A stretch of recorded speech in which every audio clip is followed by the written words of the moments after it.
একটা রমজান মাস আল্লাহ দিলেন। নবীজি বলেছেন রমজান মুবারকে মাস আসার সঙ্গে সঙ্গে আল্লাহ রাব্বুল আলামিন তিনি জান্নাতের সমস্ত দরজাগুলি খুলে দেন আর জাহান্নামের সব দরজাগুলি আল্লাহ রাব্বুল আলামিন বন্ধ করে দেন। সুবহানাল্লাহ। আর শয়তানকে শৃঙ্খল দিয়ে বেঁধে ফেলা হয়, শিকল দিয়ে শয়তানরা বাঁধা হয়ে যায়। এই হাদিসটা যখনই শোনাই বিভিন্ন জায়গায় লোকেরা বিভিন্ন জায়গায় প্রশ্ন করে, হুজুর কোন তো যে শয়তানরে বাঁধতে হয়, কিন্তু রমজান মাস তো লোকেরা মদ খায়, মিথ্যা কথা কয়, তাহলে শয়তান বাঁধা থাকবো কেমনে? আমি বলি দেখেন এরও ব্যাখ্যা আছে। এর ব্যাখ্যা হলো এই, কোন কোন ঘড়ি আছে একবার চাবি দিলে 6 মাস চলে, আর একবার চাবি দিলে 2 বছর চলে, আবার চাবি দিলে লাইফ চলে যায়, এরকমের ঘড়িও আছে। কোন কোন মানুষের শয়তানে এমন চাবি দিছে যে চাবিতে 6 মাস চলে, কোনটায় 10 মাস চলে, কোনটায় বছর চলে। রোজার মাসেও যারা গুনাহ করে শয়তানে এমন চাবি দিছে যে রোজার মাসেও বন্ধ হচ্ছে না। এরা শয়তানের খপ্পরে পড়ে গেছে। আল্লাহ এই চাবি থেকে মুসলমানদেরকে হেফাজত করুন, বলি আমিন। জোরে বলেন আমিন। শয়তান থেকে পানাহ কেউ দিতে পারে না, কোন গভর্নমেন্ট পারবে না। ব্রিটিশ গভর্নমেন্ট পারবে নাকি? American government? কেউ পারবে না। শয়তান থেকে পানাহ দিতে পারে কেবলমাত্র কে? ওই আল্লাহ রাব্বুল আলামিন আমাদেরকে শিখায় দিয়েছেন শয়তানের ওয়াসওয়াসা থেকে আমার কাছে পানাহ চাও। আউযু বিল্লাহি মিনাশ শাইতানির রাজিম। বিতাড়িত মরদুদ শয়তানের ওয়াসওয়াসা থেকে পানাহ চাই, আল্লাহর কাছে পানাহ চাও। আল্লাহ পাক বলেন আমি পানাহ দিতে পারি শয়তানের ওয়াসওয়াসা থেকে। শয়তান থেকে আশ্রয় একমাত্র সিকিউর নিরাপত্তা পেয়েছেন আল্লাহর পয়গম্বরেরা। সুবহানাল্লাহ। আম্বিয়া আলাইহিমুস সালাম তারা আল্লাহ কর্তৃক নিয়ন্ত্রিত, শয়তানের ক্ষমতা নাই পয়গম্বরদের কাছে যাওয়া। চতুর সীমানার ভেতরে শয়তান প্রবেশ করে কোন নবীকে ওয়াসওয়াসা দিতে পারবে না, বলি সুবহানাল্লাহ। এই জন্য শয়তান থেকে বেঁচে যাওয়া, শয়তানের ওয়াসওয়াসা থেকে বাঁচা খুবই কঠিন। সেই জন্য আল্লাহ পাক বলছে শয়তানকে বেঁধে রাখা হয়, জান্নাতের সমস্ত দরজা খোলা, জাহান্নামের সমস্ত দরজা বন্ধ হয়ে যায়। এই নিয়ামতের মাস আমাদের সামনে। প্রত্যেকটি যখন কোন ওয়ার্কশপ হয়, তো ওয়ার্কশপের জন্য এক একটা কি বলে সিলেবাস থাকে। রমজান মুবারক একটা ওয়ার্কশপ। এই ওয়ার্কশপের মধ্যে একটা সিলেবাস আছে, সেই সিলেবাসের নাম হচ্ছে কোরআন। কোরআন কোরআন কোরআন নাজিলের মাসে আমরা কি কোরআন তেলাওয়াত করি? বলেন। রোজা হচ্ছে, হাদিস শরীফের মধ্যে বলা হয়েছে আস-সাওমু জুন্নাহ, রোজা হচ্ছে ঢাল। রোজা কি কোন তো? ঢাল বোঝেন তো? ঢাল কি? প্রোটেক্টর। আপনি যাদের ময়দানে, যুদ্ধের ময়দানে নিরাপত্তার জন্য, বাইরের থেকে আক্রমণকে ভিড়াবার জন্য কি ব্যবহার করেন? ঢাল ব্যবহার করেন। রোজা হচ্ছে ঢাল, শয়তানের সমস্ত আক্রমণ থেকে বাঁচার জন্য রোজা হচ্ছে ঢাল। রোজার দিনে কেউ যদি আপনার সাথে ঝগড়া করে, তাহলে রাসূল বলেছেন তুমি বলো, তুমি ঝগড়ায় প্রবৃত্ত হবে না। তোমার সাথে যদি কেউ ঝগড়া করে, তুমি বলবে ইন্নী সাইম, আমি রোজাদার। আমি তোমার মতো ঝগড়া করতে আমিও পারি, আমি তোমার মতো গালাগালি দিতে পারি, কিন্তু আমি দেব না, ঝগড়াও করব না, গালিও দেব না, মারামারিও করব না, কারণ আমি রোজাদার। সুবহানাল্লাহ। রোজা আপনাকে গুনাহ থেকে বাঁচায় দেবে। দেখেন রোজা কিভাবে গুনাহ থেকে বাঁচায়। মিথ্যেবাদী, মিথ্যেবাদী সারাক্ষণ মিথ্যে কথা বলে, কিন্তু রোজার মাস আসছে। এখন মিথ্যাবাদী যারা, তাদের ঘনিষ্ঠ লোকদের কাছে শুনেছি যে তারা বলে, যদি কোনো লোক দিনের বেলা এসে যায় আর এমন কথা, যে কথা বলতে গেলে মিথ্যা বলা ছাড়া উপায় নাই তার জন্য, সে তখন বলে ভাই তুমি তো অসময় আসছো, এখন আমি খুব ব্যস্ত, আই এম ভেরি বিজি, তুমি রাত্রে আসো। কথা বুঝতে পেরেছেন তো? রোজা হচ্ছে কি? রোজাটা কি বলে? ঢাল। কোন মেয়ে লোকের দিকে চোখ পড়লো, আহা আমি তো রোজাদার, চোখকে সাথে সাথে নিচে নামায় ফেললো। গানের আওয়াজ আসলো, আমি তো রোজাদার, সে গানটা শুনলো না। কাজী সমস্ত গুনাহ থেকে বাঁচার জন্য রোজা একটা বিরাট হাতিয়ার। সুবহানাল্লাহ। এই মাসে আল্লাহ রাব্বুল আলামিন এই মাসটা, এই রোজাটা কেন দিয়েছেন? লাআল্লাকুম তাত্তাকুন, ইয়া আইয়ুহাল্লাযীনা আমানু কুতিবা আলাইকুমুস সিয়ামু কামা কুতিবা আলাল্লাযীনা মিন ক্বাবলিকুম লাআল্লাকুম তাত্তাকুন। হে বিশ্বাসীরা, তোমরা যারা ঈমান এনেছো, শোনো, আমি রোজাকে তোমাদের জন্য ফার্জ করেছি, যেমন করে ফার্জ করেছিলাম তোমাদের পূর্বপুরুষদের উপরে। রোজা শুধু আমাদের উপরে ফরজ হয়েছে তা না, আমাদের আগে যারা যেসব নবীরা আসছিলেন তাদের উপর রোজা কি ছিল? ফরজ ছিল। সুতরাং এই রোজা তোমাদের উপরে ফরজ, এই জন্য লাআল্লাকুম তাত্তাকুন, যাতে করে তোমরা কি হতে পারো? পরেজগার হতে পারো। কি হতে পারো? পরেজগার, মুত্তাকি হতে পারো, আল্লাহকে ভয় করতে পারো। একমাত্র আল্লাহর ভয় মানুষকে ভালো বানাতে পারে। একটা মানুষ জান্নাতে যাওয়ার জন্য, জাহান্নাম থেকে বাঁচার জন্য একটা জিনিস, কয়টা জিনিস বলেন? একটি জিনিস যদি ভেতরে থাকে তাহলে সমস্ত গুনাহ থেকে বাঁচতে পারে, আর একটি জিনিস যদি না থাকে তাহলে এমন কোন কাজ নাই পৃথিবীতে যা সে করতে পারে না। সেই কাজটার নাম কি? তাকওয়া। সবাই বলেন কাজটার নাম কি? তাকওয়া। যদি ভেতরে আল্লাহ পাকের ভয় থাকে, রব্বুল আলামিন আমাকে দেখছেন, তিনি আমাকে শুনতেছেন, এই ভয় যদি অন্তঃকরণের ভিতরে থাকে তাহলে এই লোকটি কোনো গুনাহের কাজ করতে পারবে না, মিথ্যা বলতে পারবে না, ওজনে কম দিতে পারবে না, খাদ্যে ভেজাল দিতে পারবে না, শয়তানি বদমাশি করতে পারবে না। আর যদি এই জিনিসটির অভাব থাকে, যদি তাকওয়া না থাকে, তাহলে সমস্ত অন্যায় কাজ সে করতে পারবে। এই জন্য আল্লাহ রাব্বুল আলামিন বলেন, রোজা এই জন্য দান করেছে যাতে করে, রোজার মাস এই জন্য দিলাম, লাআল্লাকুম তাত্তাকুন, তোমাদের ভিতরে তাকওয়ার সৃষ্টি হয়। এই ওয়াজ আমি আপনাদের সামনে অনেকবার করেছি। হযরত ওমর রাদিয়াল্লাহু তাআলা আনহু রাতের বেলায় ঘুরতে ঘুরতে দেখেন এক বাড়িতে আলো জ্বলছে, শেষ রাত। এই রাত্রে বাড়িতে আলো জ্বলে কেন? ভাবলেন কোনো অসুখ বিসুখ হলো নাকি। তো উনি কাছে গেছেন, গিয়ে কান পেতে শুনতেছেন। বাড়ির মালিক বুড়ি তার যুবতী মেয়েকে ডেকে বলছে, মা ওঠো, তাড়াতাড়ি ওঠো। কেন? কয় যে সকাল তো হয়ে গেল, দুধ দই এনেছি, আমি দুধ এনে রাখছি, এখন তুমি পরিমাণ মতো সবটা পাত্রে পানি দিয়ে ভরে দাও, তাহলে ওজন বেশি হবে আর আমরা ভালো লাভ করতে পারবো। মেয়ে বলছে, মা তুমি বলো কি, এটা আমার দ্বারা সম্ভব না। কেন সম্ভব নয়? হযরত ওমর এক ফরমান জারি করেছেন, তিনি বলেছেন পানিতে দুধের মধ্যে পানি মিশাতে নিষেধ করেছেন। তাছাড়া রাসূল করিম সাল্লাল্লাহু আলাইহি ওয়াসাল্লাম খাদ্যদ্রব্যে ভেজাল দিতে নিষেধ করেছেন। কাজী হযরত ওমরের এই নির্দেশকে আমি অমান্য করতে পারবো না। মা বলছে, দেখো ওমর এখন তো ঘুমাইতেছে, এত রাত্রে তিনি কি এখানে আসছেন নাকি আমাদের এই কারবার দেখতে, তুমি পানি মিশাও ইচ্ছে মতো। মেয়ে বলছে, মা হযরত ওমর ঘুমাতে পারেন, তার পুলিশেরা, তার গোয়েন্দা বিভাগের লোকেরা ঘুমাতে পারেন, হযরত ওমরের চোখকে ফাঁকি দেওয়া যাবে, হযরত ওমরের পুলিশকে ফাঁকি দেওয়া যেতে পারে, কিন্তু আল্লাহ রাব্বুল আলামিনের চোখকে ফাঁকি দেওয়া যাবে না। আমার পক্ষে সম্ভব নয়, আমি দুধে পানি মিশাতে পারবো না। হযরত ওমর রাদিয়াল্লাহু তাআলা চলে গেলেন, গিয়ে তার ছেলেকে ডেকে বললেন, ছেলে আমি তো এখন বুড়া হয়ে গেছি, আমার বিয়ের বয়স নাই, আমি একটা মেয়ের খোঁজ নিয়ে আসছি, যদি আমার বয়স থাকতো এই মেয়েটার আমি বিয়ে করতাম। সুবহানাল্লাহ, সুবহানাল্লাহ। এই মেয়েটা তুমি খোঁজ নাও, যদি বিয়ে না হয়ে থাকে তুমি প্রস্তাব দাও বিবাহের। কি সৌন্দর্য তিনি দেখলেন মেয়েটার মধ্যে, স্বাস্থ্য, রূপ, যৌবন, কি দেখলেন? তাকওয়া। জোরে বলেন না, কি দেখলেন? তাকওয়া। এই তাকওয়া তিনি দেখলেন। এই তাকওয়ার উপরে ভিত্তি করে আমিরুল মুমিনিন, অর্থাৎ পৃথিবীর প্রেসিডেন্ট, খলিফাতুল মুসলিমিন, আমিরুল মুমিনিন হযরত ওমর তার ছেলের জন্য পুত্রবধূ করে তাকে ঘরে নিয়ে আসলেন। সুবহানাল্লাহ। ফায়দা কি হলো? ফায়দা এই হলো, এই মেয়ের গর্ভে যে মেয়ে হলো, সেই মেয়ের গর্ভে যে মেয়ে হলো, সেই মেয়ের গর্ভে ফারুকে সানি হযরত ওমর ইবনে আব্দুল আজিজ রাহমাতুল্লাহ আলাইহির মতো ফারুকে সানি আল্লাহ দান করে দিলেন। সুবহানাল্লাহ বিহামদি। এটার নাম হচ্ছে তাকওয়া। এই তাকওয়ার ব্যাপারে হযরত ওমর রাদিয়াল্লাহু তাআলা আনহু তিনি হযরত কাব বিন উবাই রাদিয়াল্লাহু তাআলা আনহুকে জিজ্ঞেস করেছিলেন যে তাকওয়ার একটা ব্যাখ্যা আপনি কি আমাকে বলতে পারেন, তাকওয়ার ব্যাখ্যাটা কি? তিনি বলেন, হ্যাঁ পারি। কি ব্যাখ্যা? তিনি বলেন যে দেখুন, তাকওয়ার ব্যাখ্যা হচ্ছে এই যে সংকীর্ণ একটি রাস্তা, সরু ন্যারো একটা রোড, এই ন্যারো রোডের দুই দিকে আছে কাঁটাযুক্ত লতা পাতা, এই কাঁটাযুক্ত লতা পাতার মধ্য দিয়ে এই সরু রাস্তা দিয়ে আপনি যখন যাবেন তো কিভাবে যাবেন? হযরত ওমর বললেন, আমার জামা কাপড় এইভাবে খুব আটোসাটো করে আমরা যাব, যাতে করে গায়ের চামড়াও না ছেড়ে আমার জামাও যাতে না ছিঁড়ে যায়। হযরত কাব বিন উবাই রাদিয়াল্লাহু তাআলা আনহু বলছেন, এটার নামই হচ্ছে তাকওয়া। এটার নাম কি? তাকওয়া। এটার নাম হচ্ছে তাকওয়া। দুনিয়ার অসংখ্য পাপের ভেতর থেকে আপনি চলে যাবেন, পাপ যেন আপনাকে স্পর্শ করতে না পারে, এটার নাম তাকওয়া। বাইন মাছ নিশ্চয়ই খেয়েছেন আপনারা, না লন্ডনে পাওয়া যায় না? পাওয়া যায়।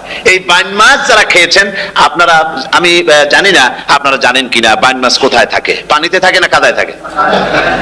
মাশাআল্লাহ, বাইন মাছ থাকে কাদার মধ্যে। কিন্তু এই বাইন মাছ যারা ধরেছে তাদের মুখে শুনেছি আমি যে বাইন মাছ থাকে কাদায়, ওকে যখন ধরে টেনে বের করায় কাদার মধ্যে থেকে এক ফোঁটা কাদা ওর গায়ে নাই।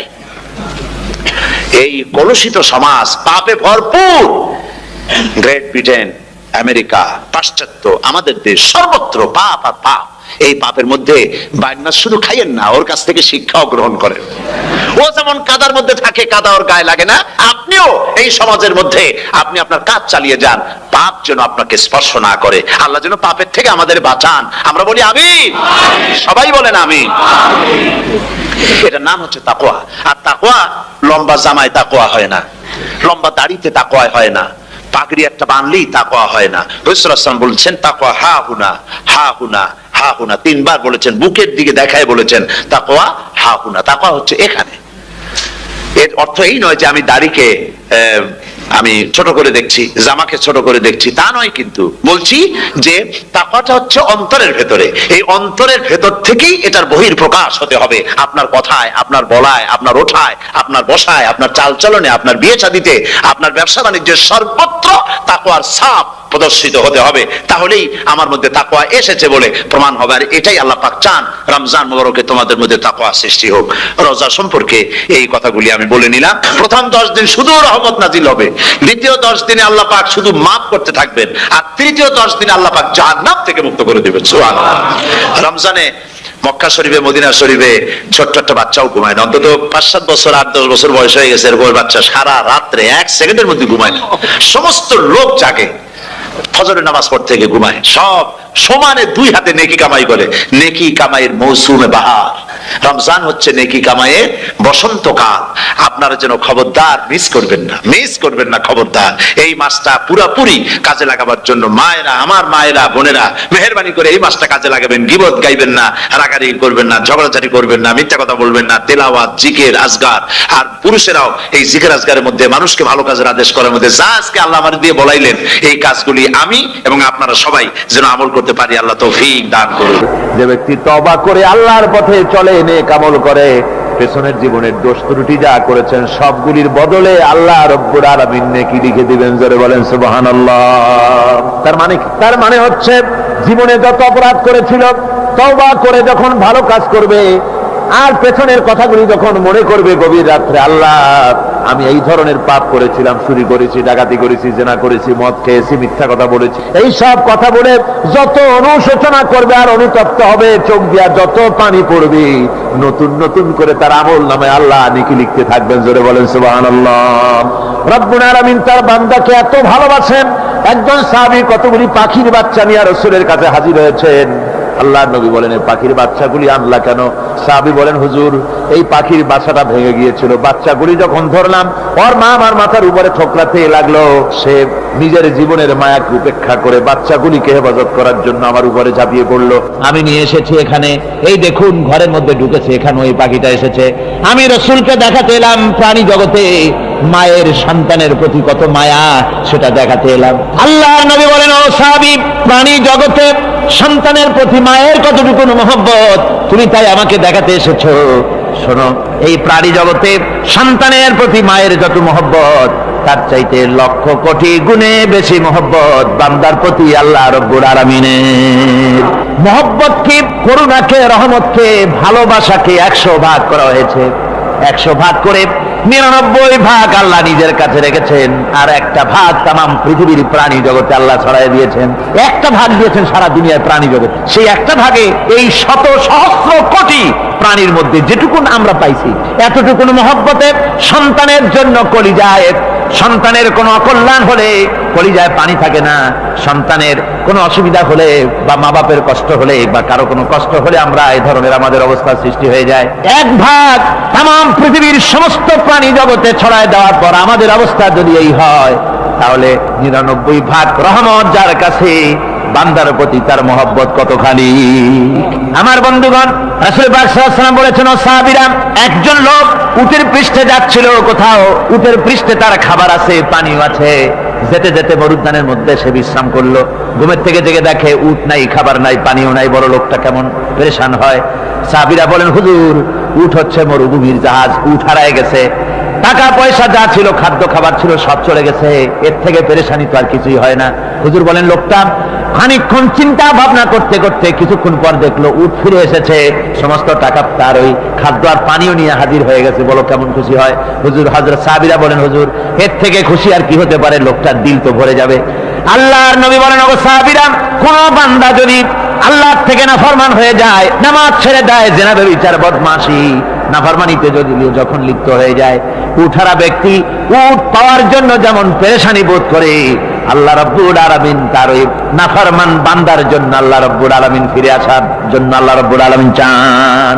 বান্দা যখন নাফরমান বান্দা নিজের গুনাহ বুঝতে পেরে যখন সেজদায় পড়ে গিয়া কান্দে, রব্বুল আলামিন আমার গুনাহ মাফ করে দাও, এইভাবে যখন কাঁদতে থাকে, রব্বুল আলামিন আল্লাহর হাবিব বলেন, উঠারা ব্যক্তি উঠ পেরে পড়ে, ওই ব্যক্তি যত খুশি হন। কোন নাফরমান বান্দা যখন সেজদায় পড়ে যায়, আল্লাহ রাব্বুল আলামিন এর চাইতে লক্ষ কোটি গুণে বেশি খুশি হয়ে যান।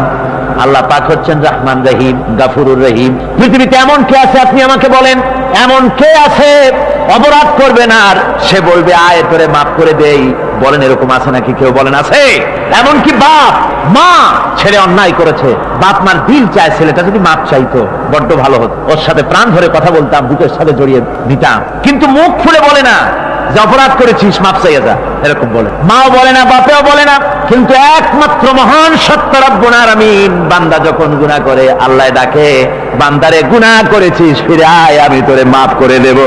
গুনাহ করেছিস ফিরে আয়, জিনা করেছিস ফিরে আয়, মদ খেয়েছিস ফিরে আয়, মানুষ হত্যা করেছিস ফিরে আয়, কুফরি করেছিস ফিরে আয়, আগুন পূজা করেছিস ফিরে আয়, মাটি পূজা করেছিস, সূর্য পূজা করেছিস, যা করেছিস না কেন ফিরে আয়, আমাকে ডাক দে, আমি তোর জিন্দেগির গুনাহ আমি আল্লাহ মাফ করে দেব। এই জন্য আল্লাহ রাব্বুল আলামিনকে যখন কোন বান্দা একবার ডাকে দিল থেকে, কলিজা থেকে, একটা ডাক যদি দেয় আল্লাহ, হাজার ডাকের তুলনায় একটা ডাক আল্লাহ, কলিজা থেকে ডাক। এই ডাকটা কোথা থেকে? কলিজা থেকে। দিল से जो बात निकलती है असर रखती है पर नहीं मगर ताकते परवाज रखती है। অন্তর থেকে যে কথা বেরোয় তা প্রভাব বিস্তার করে। কলিজা থেকে যদি কেউ ডাক দেয় আল্লাহ, কলিজার একটা ডাক আলাদা না? বলেন আলাদা কিনা? কলিজা থেকে ডাক, বলেন না সবাই আল্লাহ।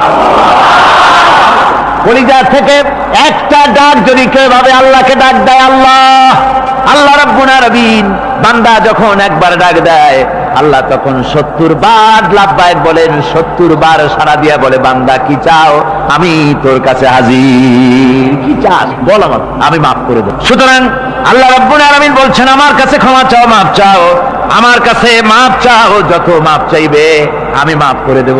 পৃথিবীতে এমন কেউ নাই যার কাছে বেশি চাইলে তিনি খুশি হবেন। আল্লাহ রাব্বুল আলামিন এমন এক সত্তা যার কাছে যত বেশি চাওয়া যাবে তিনি তত বেশি খুশি হবেন। হর হমেশা দেনে কো वो तैयार है जो न मांगे उससे वो बेजार है। যত বেশি চাওয়া যায় আল্লাহর কাছে আল্লাহ তত খুশি হন, আর যে ব্যক্তি চায় না আল্লাহর কাছে আল্লাহ তার উপরে বেজার হয়ে যান। ওয়ামান তাবা ওয়া আমিলা সালিহান ফাইন্নাহু ইয়াতুবু ইলাল্লাহি মাতাবা। আর যারা তওবা করে, নেক আমল করে, তার আল্লাহর দিকে ফিরে আসে, যেমনটি তার আশা উচিত তেমন ভাবে সে আল্লাহর কাছে ফিরে আসে, তার মানে হলো তওবা মাফ, তওবা কবুল করার জন্য, গুনাহ মাফ করার জন্য পৃথিবীতে কেউ নাই। আছে কেউ? গুনাহ কি কেউ মাফ করতে পারে? দুনিয়ায় কেউ পারে? আকাশে কেউ পারে?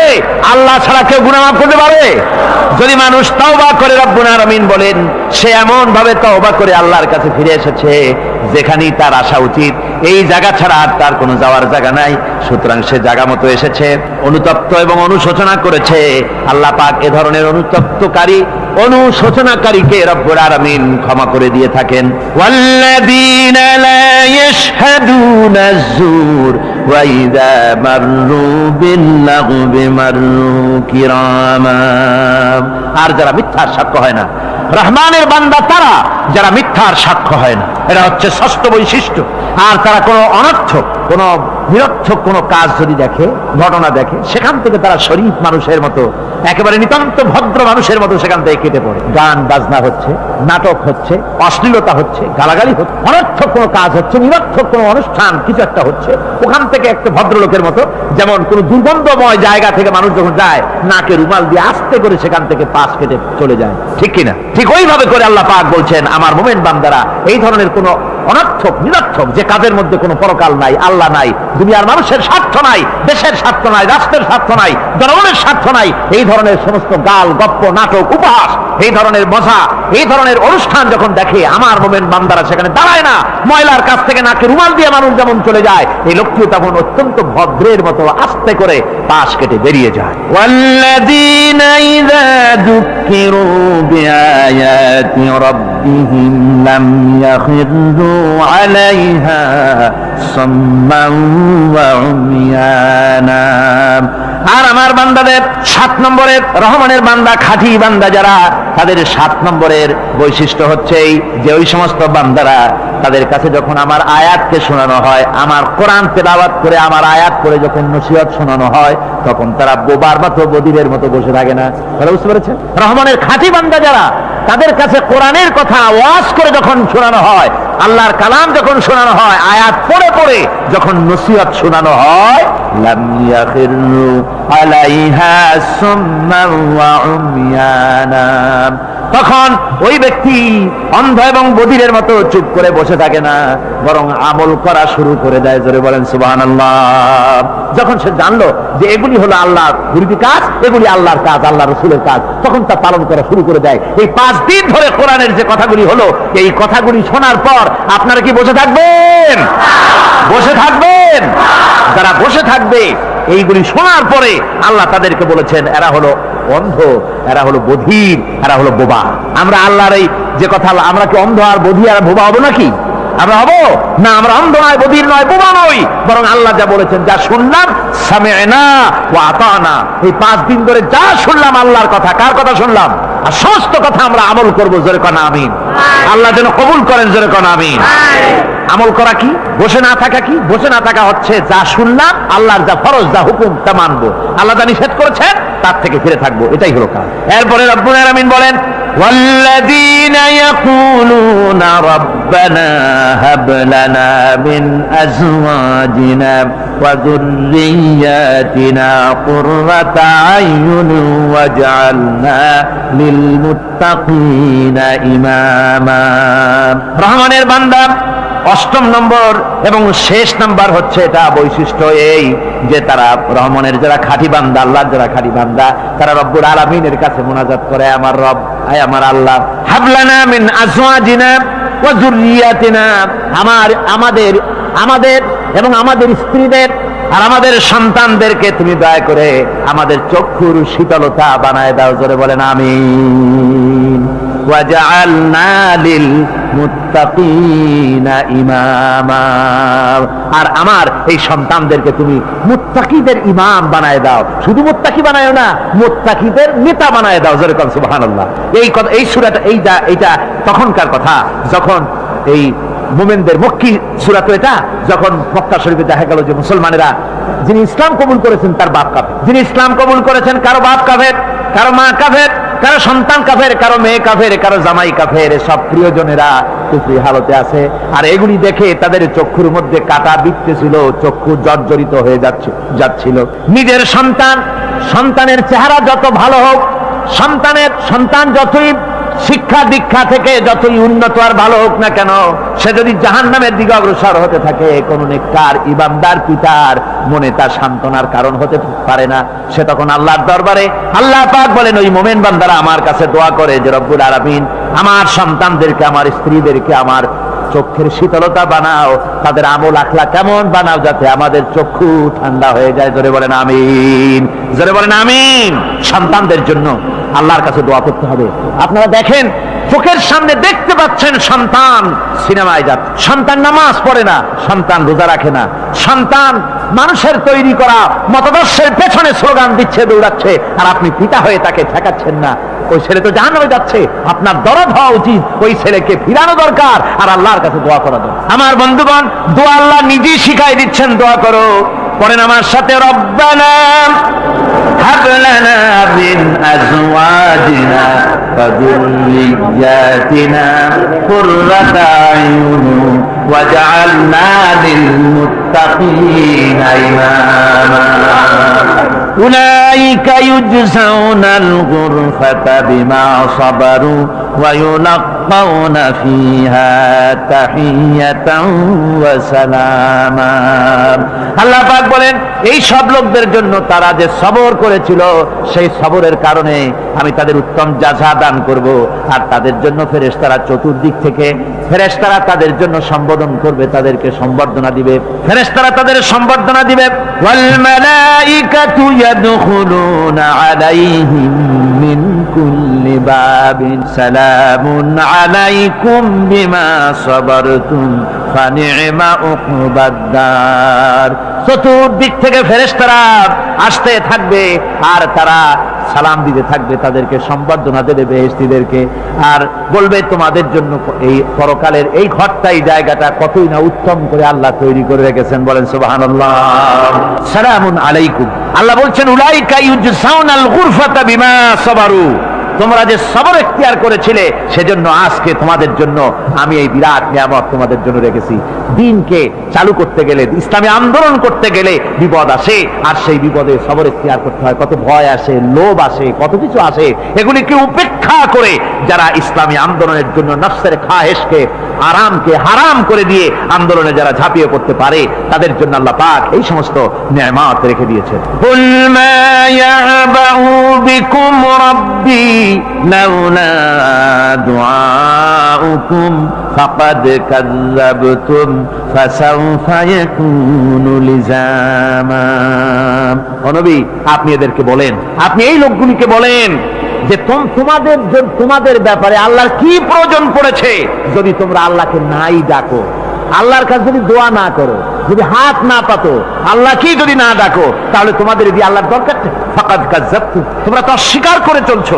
ফাসাউফা ইয়াকুনু লিজামা খুব তাড়াতাড়ি করে তোমরা বুঝতে পারবে এমন অবস্থা এমন আযাব আসবে যে তখন তোমাদের প্রাণ বাঁচানোই দায় হয়ে পড়বে আমার বন্ধুগণ একটা মানুষের সাথে মানুষের সৃষ্টি আর পাথরও সৃষ্টি পাথরও একটা মাখলুক মানুষও মাখলুক পাথরের সাথে মানুষের পার্থক্য কোথায় পাথর আল্লাহর দরবারে হাত তুলতে পারে না আল্লাহকে ডাকতে পারে না মোনাজাত করতে পারে না মানুষ ডাকতে পারে হাত তুলতে পারে তার হাত দেওয়া আছে মানুষ হয়ে যদি আল্লাহর দরবারে হাত তুলতে না পারলেন চোখের পানি যদি না ফেলতে পারলেন আল্লাহ পাক বলছেন ও নবী বলে দেন আপনি বলুন তোমাদের দিয়ে কি প্রয়োজন আল্লাহর লাউলা দুআউকুম তোমরা যদি সেই আল্লাহকে যদি না ডাকো যদি তার কাছে হাত না তোলো তাহলে তোমাদের দিয়ে আল্লাহর দরকারটা কি তোমাদেরকে রব্বুল আলামিন তৃণখণ্ডের মতো উড়িয়ে দিবেন কোন মর্যাদা থাকবে না আল্লাহর কাছে সুতরাং মর্যাদা পেতে হলে আল্লাহকে ডাকতে হবে আল্লাহর কাছে চাইতে হবে এভাবে করে আল্লাহ পাক তার বান্দাদেরকে নির্দেশ করছেন আমার বন্ধুগণ এই মোট 8টি বৈশিষ্ট্য ইসলামের আপনার মুমিন বান্দাদের জন্য রহমানের খাঁটি বান্দাদের জন্য এই 8টি বৈশিষ্ট্য আল্লাহ পাক দান করেছেন এই 8টি বৈশিষ্ট্য যেন আল্লাহ পাক আমাদের মধ্যে দান করে দেন জোরে বলেন আমিন আরো জোরে বলেন আমিন 8টি বৈশিষ্ট্যের জন্য আল্লাহ পাক বেহেশত রেখেছেন 8টি বেহেশত কয়টি এই 8টি বেহেশতের দরওয়াজা আল্লাহ যেন আমাদের জন্য কিয়ামতে খুলে দেন জোরে কোন আমিন আমার ভাইরা আল্লাহ রাব্বুল আলামিন এই কোরআন যে নাজিল করেছিলেন এই কোরআন দিয়ে এই ধরনের নৈতিক গুণে গুণান্বিত একটা জনসমষ্টি তৈরি করেছিলেন আল্লাহর হাবিব জনাব মুহাম্মদ রাসূলুল্লাহ সাল্লাল্লাহু আলাইহি ওয়াসাল্লাম আর সেই জনসমষ্টি দিয়ে রাসূল পাক সাল্লাল্লাহু আলাইহি ওয়াসাল্লাম একটি ইসলামী কল্যাণমূলক রাষ্ট্র তৈরি করেছিলেন রাসূলুল্লাহ কি করেছিলেন একটা রাষ্ট্র এই যা বললাম এই 5 দিন ধরে যা বললাম এই সব গুণাবলী দিয়ে এই সব বৈশিষ্ট্য দিয়ে রাসূলুল্লাহ একটা জনগোষ্ঠী তৈরি করেছিলেন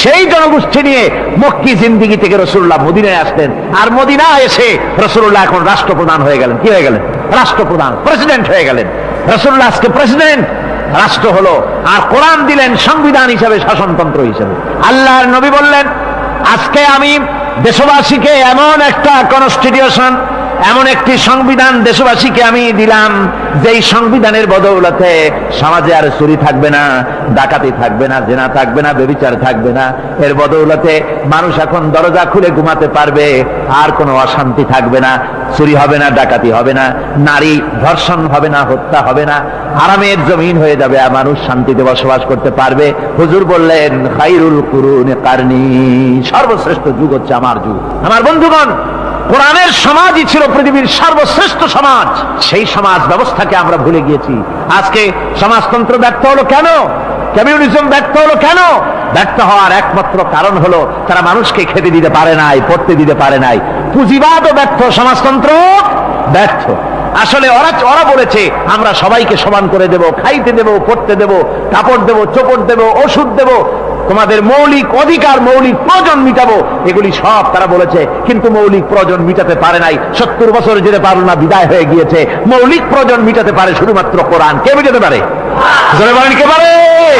কোরআন পারে মানুষের মৌলিক প্রয়োজন মিটাতে। তাই এই কোরআনে কারীমকে আল্লাহ রাব্বুল আলামিন অবতীর্ণ করলেন, আর কোরআন দিয়ে রাসূল পাক সাল্লাল্লাহু আলাইহি ওয়াসাল্লাম একটা সমাজ তৈরি করলেন, এমন সমাজ যেখানে রাষ্ট্রপ্রধানের পেট ফুলে উঠলো না খাইয়া, রাষ্ট্রপ্রধানের বিরাট বিল্ডিং উঠলো না, বিদেশে টাকা জমা হলো না।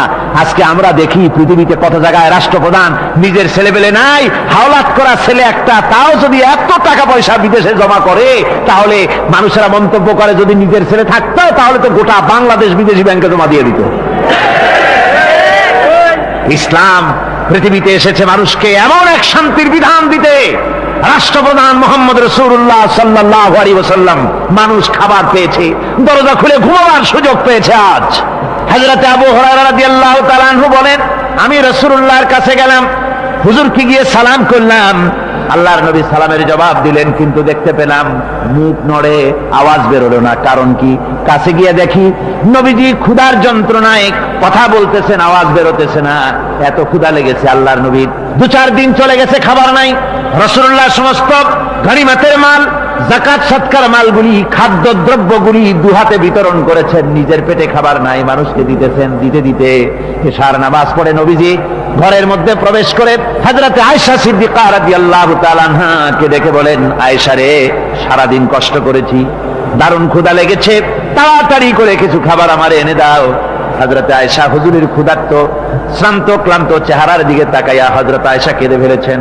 হযরত মা আয়েশা কাঁদেন আর বলেন, ইয়া রাসূলুল্লাহ, হে আল্লাহর নামের কসম করে বলি, আমি আয়েশার ঘরে কোনো পানি ছাড়া কোনো খাবার নাই। এই ছিল রাসূলের আদর্শ। আল্লাহ পাক বলে, বান্দা যখন আমাকে ডাকে, আমি বান্দার একদম নিকটে, তার ঘাড়ের চাইতেও নিকটে। ওয়া নাহানু আকরাবু ইলাইহি মিন হাবলিল ওয়ারিদ। আমি আমার বান্দার সারা যে রগের উপরে তার মাথা, এর থেকেও আমি আমার বান্দার বেশি নিকটে। সুবহানাল্লাহ পড়ে। আমি তোমার কাছে, আমার কাছে মাপ চাও, যত বড় গুনাহ হোক। ওয়া ক্বালা রাব্বুকুম উদউনি আস্তাজিব লাকুম। তোমার প্রভু তোমাকে ডেকে বলেছে, আমাকে ডাকো, আমি মাফ করে দেবো। সুবহানাল্লাহ বিহামদিহি। কত বড় কথা, আমাকে ডাকো, নিরাশ হয়েও না, হতাশ হয়েও না। আল্লাহর গজব বেশি না রহমত বেশি? আল্লাহর রহমত বেশি। হাদিসে কুদসির ভিতরে এসেছে, আল্লাহ পাক বলেছেন, কোন বান্দা যদি আমার দিকে 1 বিঘত অগ্রসর হয়, আমার রহমত তার দিকে 1 হাত এগিয়ে যায়। কোন বান্দা যদি আমার দিকে হেঁটে আসে, আমার রহমত তার দিকে দৌড়ে যায়। বান্দা যখন আল্লাহর দরবারে 2 হাত উঁচু করে চোখের পানি ফেলে দেয়, মুসলিম শরীফের হাদিসের ভিতরে এসেছে, গভীর রাত্রে, রাতের 3য় অংশে আল্লাহ রাব্বুল আলামিন প্রথম আকাশে আসেন আর ডেকে বলেন, পৃথিবীতে আছো নাকি কেউ গুনাহ করে জীবন বরবাদ করে দিয়েছো, আমার কাছে মাপ চাও। ঋণগ্রস্ত আছো, অসুস্থ আছো, অপমানিত আছো, কে আছো মাজলুম, আমাকে ডাকো, আমার কাছে বলো, আমি ডাকে সাড়া দেব, জীবনের আশা পূরণ করে দেব। ওই সময় যেই সমস্ত লোকেরা কাঁদে তাহাজ্জুদের নামাজ পড়ে, আল্লাহ জিজ্ঞেস করেন ফেরেশতারা, অমুক অমুক দেশ অমুক অমুক বান্দারা কাঁদে কেন? ফেরেশতারা বলে, রব্বুল আলামিন তুমি তো ভালো করে জানো। আল্লাহ বলেন, জানি, তবুও তোমাদের মুখে শুনতে চাই। তারা বলে, রব্বুল আলামিন তোমার এই বান্দা গুনাহ করেছি, গুনার জন্য মাফ চায়, জাহান্নাম থেকে বাঁচতে চায়। আল্লাহ পাক বলেন, ফেরেশতারা আমার এই বান্দারা আমারে দেখেছে নাকি? বলে দেখে নাই। বলে আমার দোজখ দেখেছে নাকি? বলে না, তাও দেখে নাই। আমার বেহেশত দেখেছে নাকি? বলে না, তাও দেখে নাই। আল্লাহ পাক বলেন, ফেরেশতারা সাক্ষী থাকো, ওরা আমাকে দেখে নাই, আমার বেহেশত দোজখ কিছুই দেখে নাই, শুধুমাত্র আমার নবীর কথা, আমার কোরআনের কথা বিশ্বাস করে আরামের ঘুমকে হারাম করে যেভাবে তারা কাঁদতেছে, সাক্ষী থেকে যাও ফেরেশতারা, আমার রহমতের দরিয়ায় জোশ মেরেছে, আমার ওই ক্রন্দনরত বান্দাগুলিকে আমি আল্লাহ মাফ করে দিলাম। সুতরাং মুমিন বান্দা যারা, আল্লাহর মুমিন বান্দা যারা, এই ঈমানের কোয়ালিটি এটাও হতাশায় নিরাশায় ভেঙে পড়বে না। গুনাহ তো মানুষই করে, গুনাহ হয়ে গেছে, মাপ চাও। তোমার গুনাহ কদ্দুর? তোমার গুনাহ যদি হয় পাহাড় সমান, আল্লাহর রহমত আকাশ সমান। জাহান্নামের কঠিন শাস্তি থেকে বাঁচতে হলে আল্লাহর প্রতি ঈমান আনতে হবে। আর ঈমান আনলে যে কোয়ালিটি গুলি হওয়া উচিত, সেগুলি আমি আপনাদের সামনে আলোচনা করছি। এরপর আরেকটি কোয়ালিটি হবে মুমিনের, তা হলো কঠোর কঠিন বিপদে অবিচল থাকবে, বিপদে ভেঙে পড়বে না। বিপদ আপদ, শত্রুতা, ক্ষয় ক্ষতি যা কিছু হয় সবই আল্লাহর পক্ষ থেকে, এটা মেনে নিতে হবে এবং ধৈর্য ধারণ করতে হবে। বিপদ মুসিবত শুধু উম্মতের জন্য নয়, দুনিয়ার সমস্ত নবীদের বিপদ এসেছে, হয় নাই? নবীদের বিপদ আসে নাই? কোরআনে কারীম থেকে শুনুন, আল্লাহ রাব্বুল আলামিন বলেন, ওয়াকাযালিকা জাআলনা লিকুল্লি নাবিয়্যিন আদুওয়াম মিনাল মুজরিমিন। আল্লাহ পাক বলেন, এমনি করে আমি সকল নবীদের শত্রু বানিয়ে দিয়েছি সব পাপিষ্ঠ আর অপরাধ প্রবণ লোকদেরকে। প্রত্যেক যুগে নবীদের শত্রু ছিল, প্রত্যেক যুগে নবীদের কি ছিল? শত্রু ছিল। সে শত্রু কারা ছিল? আল্লাহ পাক বলছেন নবীদের শত্রু ছিল পাপিষ্ঠ আর অপরাধ প্রবণ লোক, এরাই ছিল নবীদের দুশমন। রাসূলগণের অবস্থা যদি এই হয়, তাহলে তার উম্মত, ওই দিনের ধারক বাহক যারা, তাদের বুঝি বিপদ আপদ হবে না? নাকি হবে কিনা? তো ইসলামের বিরোধিতা যারা করে, কোরআনের পরিভাষায় বলা হয়েছে ইসলামের দুশমন, নবীদের দুশমন। দুনিয়ার সব পাপিষ্ঠ আর অপরাধ প্রবণ লোকেরাই ইসলামের দুশমন হয়, নবীদের দুশমন হয়। আজও দেখেন, আজও তাকিয়ে দেখেন, ইসলামী আন্দোলনের বিরোধিতা যারা করে তারা পাপিষ্ঠ চরিত্রের কিনা তাকায় দেখেন, খুঁজে দেখেন, সর্বত্র খুঁজে দেখুন, খুঁজে দেখুন।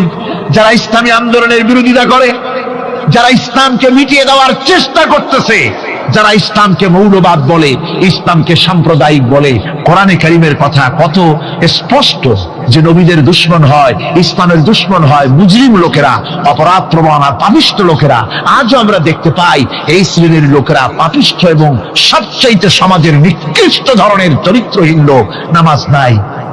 আপনি খুঁজে দেখেন ইসলামী আন্দোলনের বিরোধিতা যারা করছে, যারা নেতৃত্ব দিচ্ছে, নামাজ নাই, রোজা নাই, চরিত্র নাই, হজ নাই, যাকাত নাই, মদ, জুয়া, জেনা, ব্যভিচার ইত্যাদিতে লিপ্ত।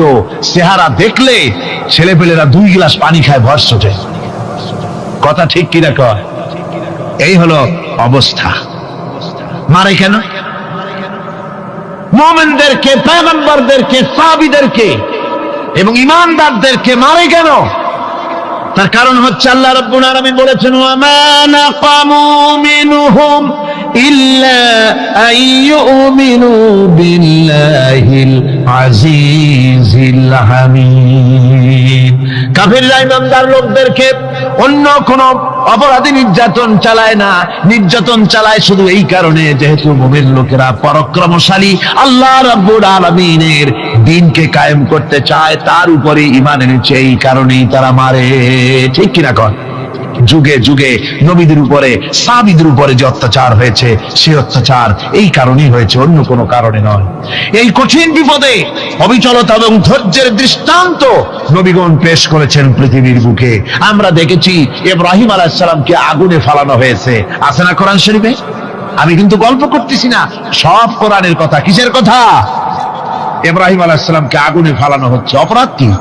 অপরাধ হচ্ছে হযরত ইব্রাহিম আলাইহিস সালাম দাওয়াত দিয়েছেন, লা ইলাহা ইল্লাল্লাহ। জোরে পড়েন, লা ইলাহা ইল্লাল্লাহ, লা ইলাহা,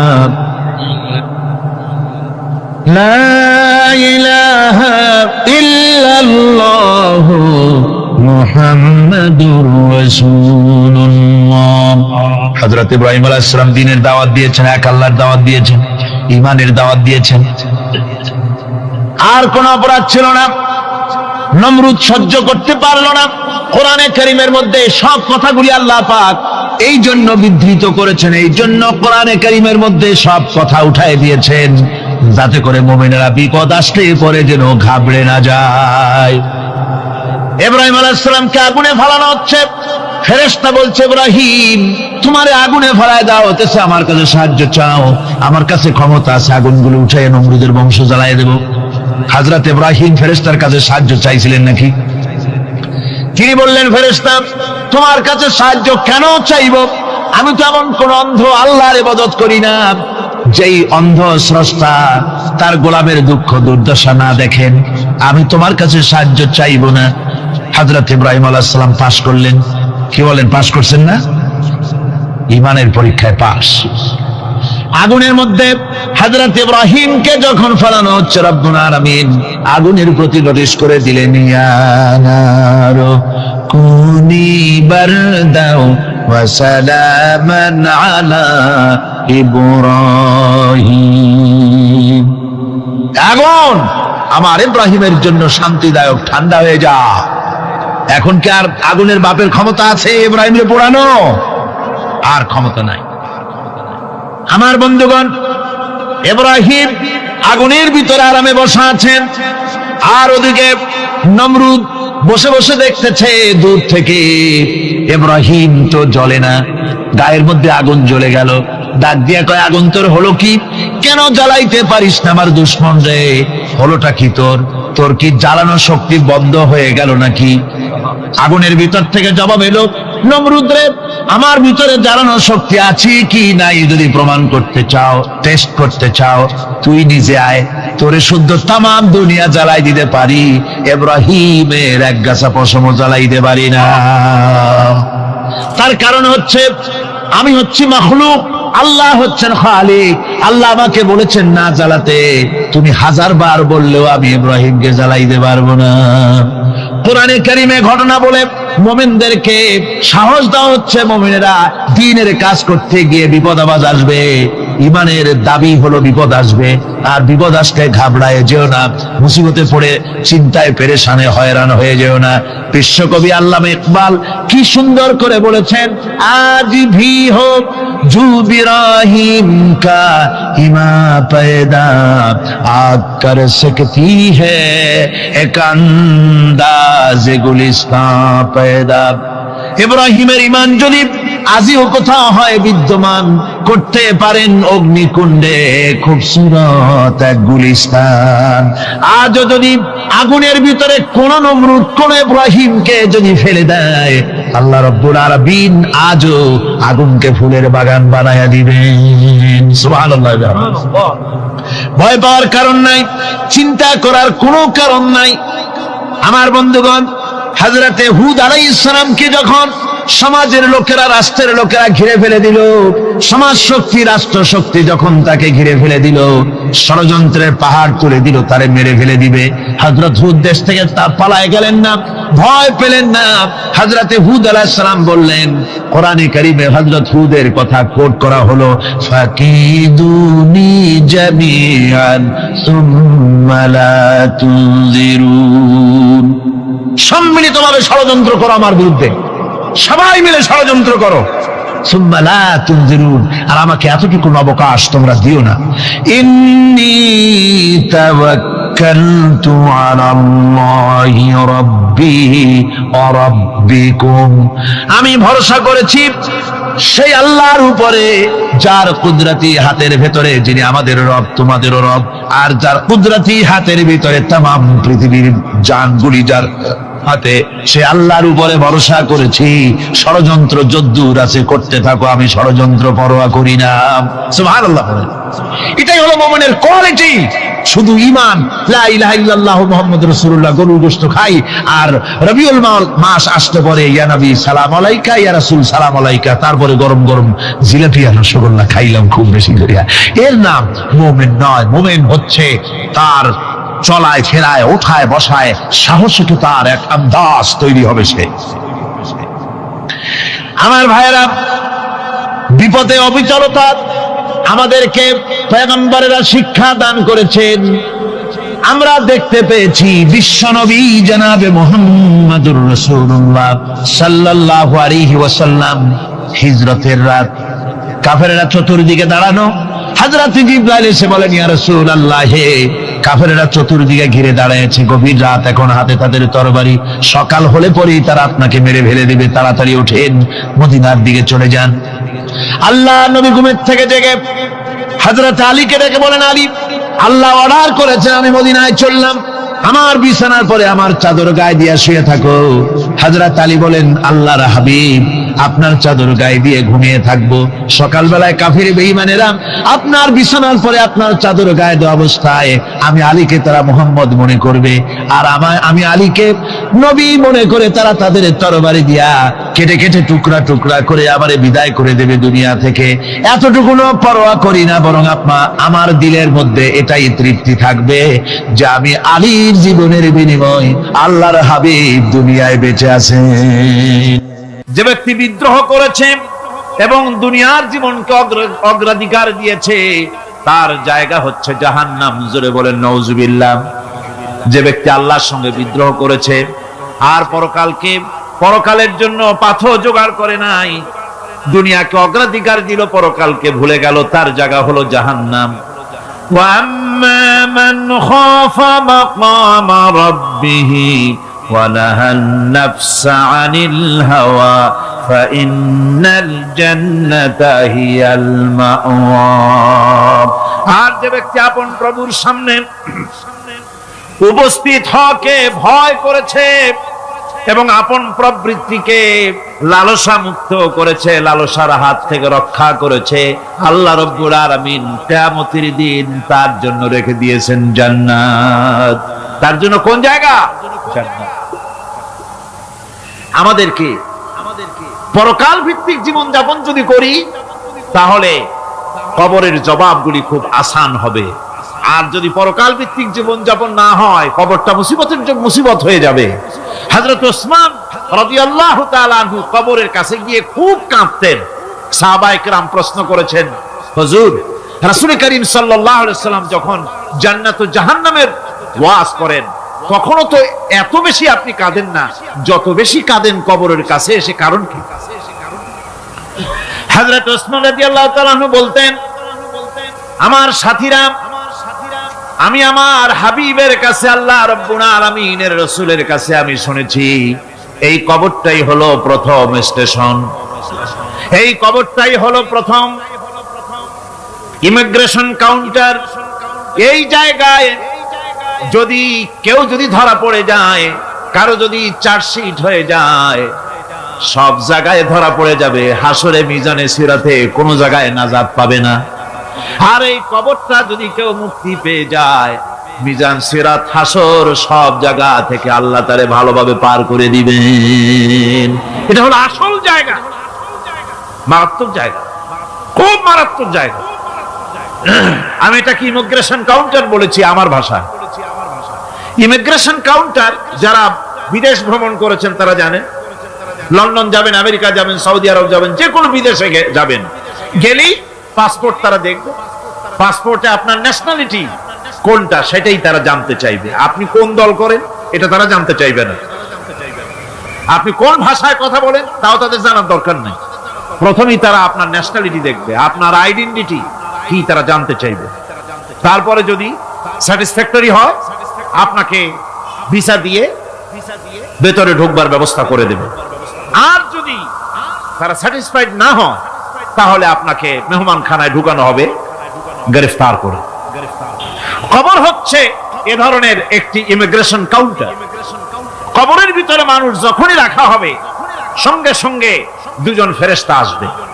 কবরের কাছে যারা এসেছিল, দাফন হয়ে যাওয়ার পর এই লোকগুলি 40 কদম যেতে যতক্ষণ লাগে এর মধ্যেই দুজন ফেরেশতা এসে যাবে। এসে জিজ্ঞেস করবে, মান রব্বুকা, তুমি কোন দল করতে, ওটা তাদের জানার দরকার নেই। চাকরি কিসে করতেন ওটা জানার দরকার নেই। ব্যবসা করতেন না চাকরি করতেন প্রয়োজন নেই। প্রথমেই জিজ্ঞাসা করা হবে ন্যাশনালিটি, প্রথমেই জিজ্ঞাসা করা হবে তার ন্যাশনালিটি সম্পর্কে, তার আইডেন্টিটিটা কি, এবং সেটাকে সত্যায়িত করার জন্য, বোঝার জন্য 3টি প্রশ্ন। প্রথম প্রশ্ন, মান রব্বুকা ওয়া মা দীনুকা ওয়া মান নাবিয়্যুকা, তোমার রব কে, তোমার দ্বীন কি, তোমার নবী কে। যদি এই ব্যক্তি বেঈমান হয়, মুনাফিক হয়, সে বলবে হায় হাতা লা আদরি, হায় হাতা লা আদরি, জানি না আমার রবকে আমি জানি না। তোমার দিন কি? দিন কারে কয় বুঝি না। এরপরে আল্লাহর নবী জনাবে মুহাম্মদ রাসূলুল্লাহ সাল্লাল্লাহু আলাইহি ওয়াসাল্লাম কে দেখানো হবে, বলা হবে মা কুনতা তাকুলু ফি হাদার রাজুল, এই ব্যক্তি সম্পর্কে তোমার ধারণা কি নিকে? বলবে আমি চিনি না। নাউযুবিল্লাহ। বাস, এরপরে তার যা হবার তাই শুরু হয়ে যাবে। আর যদি বান্দাটা মুমিন হয়, প্রশ্ন করা হবে মান রাব্বুকা, জবাব দেবে রব্বি আল্লাহ, আমার রব আল্লাহ রাব্বুল আলামিন। ওয়া মা দীনুকা, দীনুনা ইসলাম, আমার দিন হচ্ছে ইসলাম। এরপরে আল্লাহর নবীকে দেখানো হবে। কয়েক রকমের বর্ণনা আছে, কোন বর্ণনায় আছে হুজুরের আকারে দেখানো হবে, অথবা রাসূলকে সরাসরি দেখানো হবে। বলা হবে মা কুনতা তাকুলু ফি হাদার রাজুল, এই লোকটি সম্পর্কে ধারণা কি? মুমিন ব্যক্তি বলবে হাদা নবিয়ুনা মুহাম্মাদুর রাসূলুল্লাহ সাল্লাল্লাহু আলাইহি ওয়াসাল্লাম, ইনি আমার তো সেই নবী মুহাম্মাদুর রাসূলুল্লাহ সাল্লাল্লাহু আলাইহি ওয়াসাল্লাম। আমরা যদি এই রকমের জবাব দিতে পারি, আল্লাহ কবুল করো। সকলে জোরে কোন আমিন। জবাব হয়ে যাওয়ার পর গায়ব থেকে আওয়াজ আসবে ফাফরিশু বিল জান্নাতি ওয়ালবিসু বিল জান্নাহ, ও আমার ফেরেশতারা আমার এই বান্দাকে জান্নাতের পোশাক পরায়া দাও আর কবরটাকে জান্নাতের বিছানা বিছায়া দাও। জান্নাতের পোশাক পরায়া দাও, জান্নাতের বিছানা বিছায়া দাও। ইলা মাদ্দা বাসারিহি, তার চোখের দৃষ্টি যত দূর যায় কবরটা ততটা প্রশস্ত করে দাও।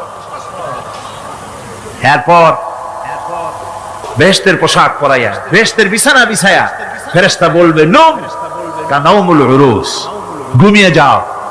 দুলামিয়া যেমন বাসর সজ্জায় নতুন বউ নিয়ে আরামে ঘুমায়, এরকম আরামে ঘুমায় যাও। ইলা ইয়াউমিল কিয়ামা, কিয়ামত পর্যন্ত ঘুমায় থাকো, আরামে ঘুমিয়ে থাকবে। এরপরে সিংহায় ফুৎকার হবে, সিংহার ফুৎকারের আওয়াজে তার ঘুম ভেঙে যাবে। বলবে ইয়া ওয়াইলানা মান বা'থানা মিন মারকাদিনা, হায় আফসোস, আমার এত আরামের ঘুম থেকে কে আমাকে জাগ্রত করলো, আমার ঘুমটারে নষ্ট করলো কে? আওয়াজ আসবে হাদা মা ওয়াদার রহমান ওয়া সাদাকাল মুরসালুন, এটা হচ্ছে রহমানের সেই ওয়াদা, আর মুরসালিনরা নবীরা সত্য কথাই বলেছিলেন, সেই কিয়ামত অনুষ্ঠিত হচ্ছে। আমার বন্ধুগণ, সেজন্য এই দুনিয়ার মোহে পড়ে থাকলে পরে দুনিয়ায় যারা অগ্রাধিকার দিবে দুনিয়াকে পরকালের তুলনায়, জবাব দিতে পারবে না কবরের ভিতরে গিয়া। আর যারা পরকালকে অগ্রাধিকার দিবে, দুনিয়ার চাইতে পরকালকে বেশি অগ্রাধিকার দেবে, আর আল্লাহর ভয় কলিজার ভিতরে রাখবে, কবরের জবাব সঠিকভাবে দিতে পারবে, কিয়ামতের দিন আল্লাহ রাব্বুল আলামিন তাদের জন্য জান্নাত দান করবেন। জোরে বলেন আমিন। দুনিয়াটা হচ্ছে দুনিয়া যেখানে আমরা আছি। আমি আগেই বলেছি দুনিয়া হচ্ছে আদনা শব্দ থেকে এর উৎপত্তি হয়েছে, তুচ্ছ নিকৃষ্ট, এটার দাম নাই, এটার মূল্য নাই।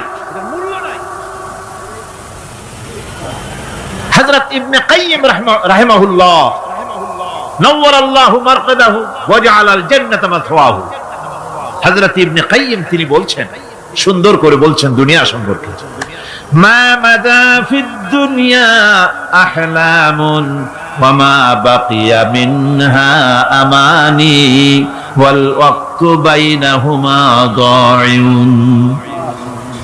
মা মাদা ফিদ দুনিয়া আহলামুন, জীবনের যে অংশ ফেলে এসেছি সেটা আজ একটা স্বপ্ন।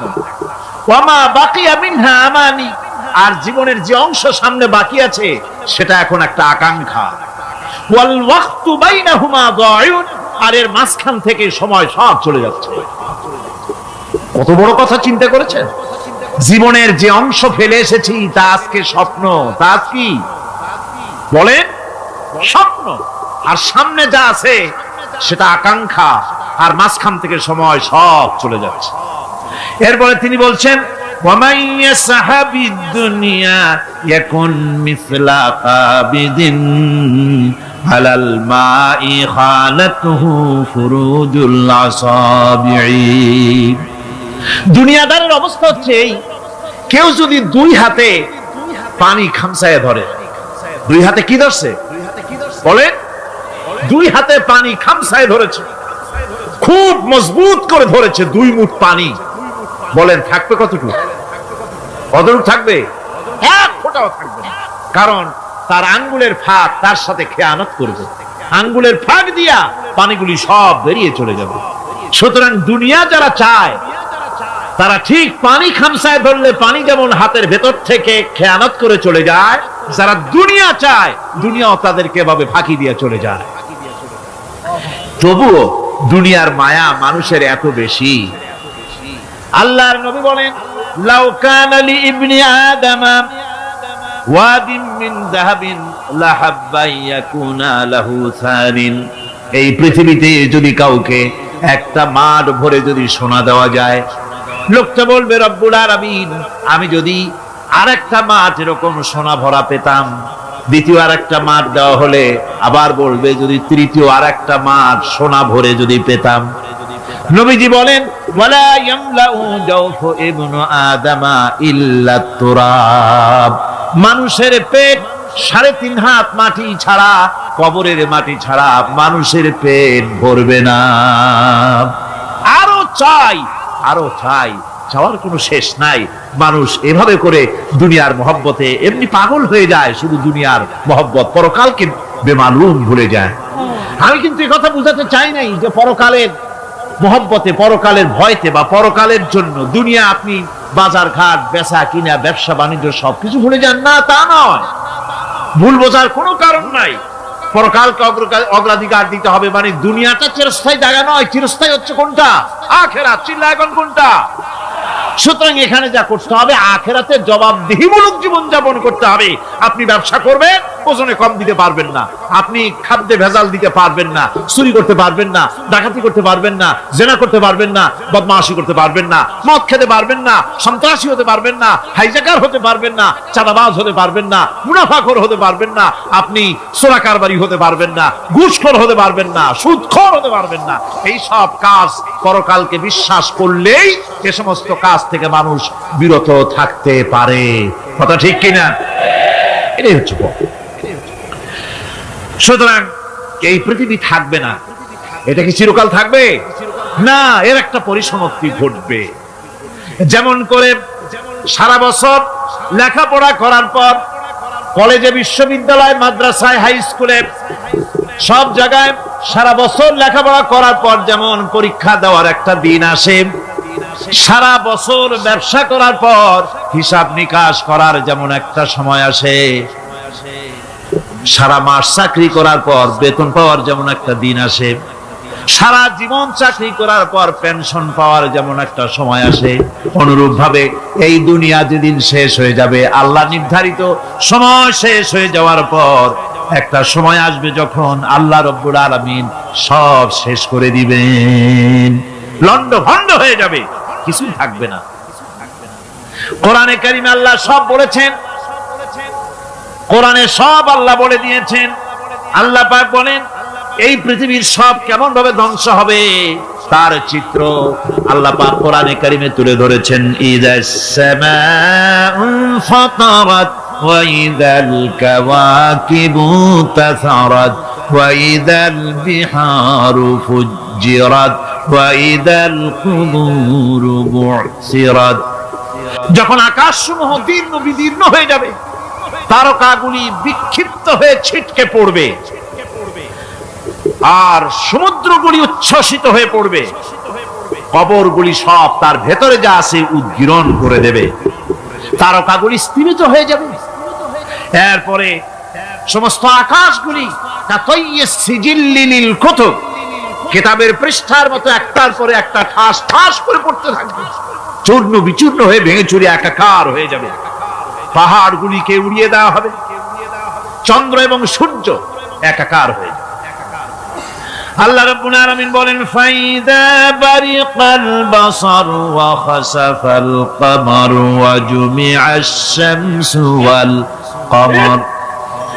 চক্ষু যখন বিস্ফারিত হয়ে যাবে, চাঁদ যখন তার আলো হারিয়ে ফেলবে, সূর্য যখন তার আলো হারিয়ে ফেলবে, চাঁদ আর সূর্য সব একাকার হয়ে যাবে, সেই সময়ের অবস্থাটা কি চিন্তা করো।